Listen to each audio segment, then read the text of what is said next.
Praise the Lord, hallelujah. Zion சிலுவை தியானத்திற்கு அன்போடு இயேசு கிறிஸ்துவின் நாமத்தில் உங்களை வரவேற்கிறேன். இன்றைய தினத்திலும் சிலுவையின் பாதையில் சிந்தனை துளி 38 இருள் அந்தகாரம் சிலுவையில் சூழ்ந்து கொண்டதை நாம் தியானிக்கப் போகிறோம். ஆம், ஆண்டவராகிய இயேசு கிறிஸ்துவானவர் நமக்காக சிலுவையிலே நமது வாழ்க்கையிலே ஒரு புதிய வெளிச்சம் உண்டாகும்படி, ஒரு புதிய மகிமை உண்டாகும்படி அவர் தாமே சிலுவையில் நமது பாவங்களையும் சாபங்களையும் சுமந்து தீர்த்து கொண்டிருந்த பொழுது நமது பாவத்தின் காரணமாக ஒரு அந்தகாரம் சூழ்ந்து கொண்டது, இருள் சூழ்ந்து கொண்டது. அதை குறித்து தான் இங்கே நாம் பார்க்க போகிறோம். கர்த்தருடைய நாமத்திற்கு மகிமை உண்டாவதாக. ஒருவன் என் பின்னே வரம்ப விரும்பினால் அவன் தன்னைத்தானே வெறுத்து தன் சிலுவை அனுதினம் எடுத்துக்கொண்டு என்னை பின்பற்ற கடவன் என்று ஆண்டவர் அழைத்தார். கர்த்தருடைய நாமத்திற்கு மகிமை உண்டாவதாக. ஆம், சிலுவை நோக்கி பார்க்கும் பொழுது 6 மணி நேரம் முதல் 9 மணி நேரம் வரைக்கும் பூமி எங்கும் அந்தகாரம் உண்டாயிற்று என்று சொல்லி மத்தேயு 27:45 தெரிவிக்கிறது.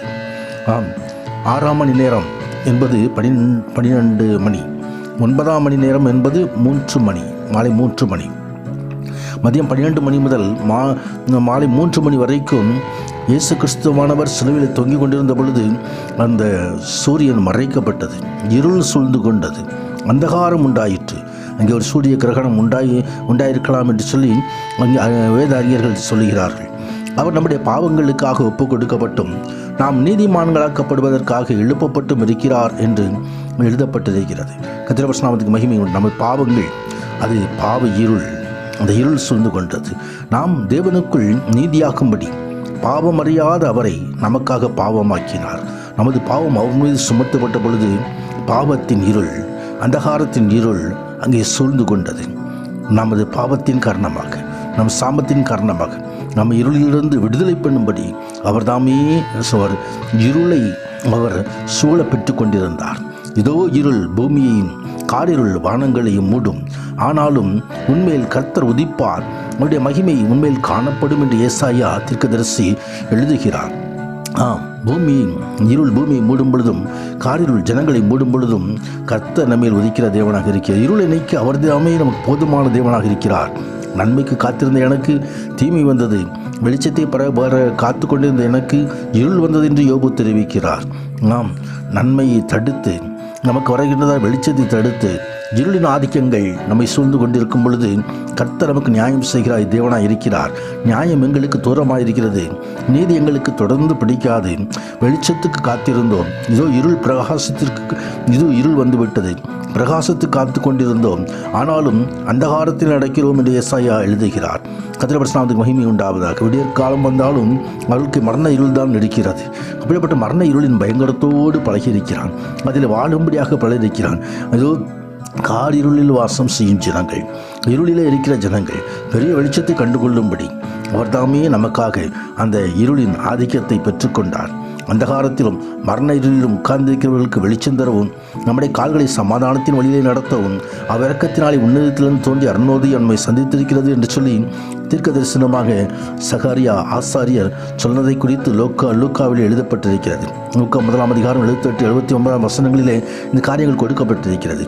மரண இருளில் உட்கார்ந்திருக்கிற யார் இருந்தாலும் அவருக்கு வெளிச்சம் வேண்டும், இதோ சமாதானத்தின் வழியில் அவர்கள் நடத்த வேண்டும் என்று சொல்லி ஆண்டவராய் கிறிஸ்துவான இந்த உலகத்தில் வந்தவர் இன்றைக்கு அந்த இருளின் அந்தகாரத்திலே தொங்கிக் கொண்டிருக்கிறார்.